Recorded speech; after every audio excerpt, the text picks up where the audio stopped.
आरोपी नव्हती झालेली ही घटना होत. त्यावेळेस जिल्हाधिकारी सुद्धा होते.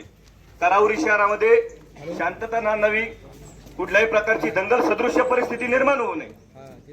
मग मला निलेश भाऊ जगधने तुम्ही संजय ठेंगे साहेब यांना सह आरोपी करायची भाषा केली, ती मला योग्य वाटत नाही.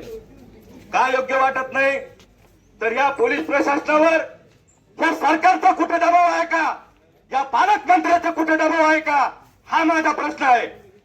का 1 वर्ष झालं महापुरुष छत्रपती शिवाजी महाराजांचा आज कोणी हयात नाही, आज कोणी त्यांच्या जीवाचं नाही, म्हणून तुम्ही काय त्यांच्या हसू लावलं का काय या सरकारने, असं माझं या ठिकाणी म्हणणं आहे. या ठिकाणी या पोलीस प्रशासनावर या सरकारचा या पालकमंत्र्याचा दबाव असल्याशिवाय ही घटना होऊ शकत नाही.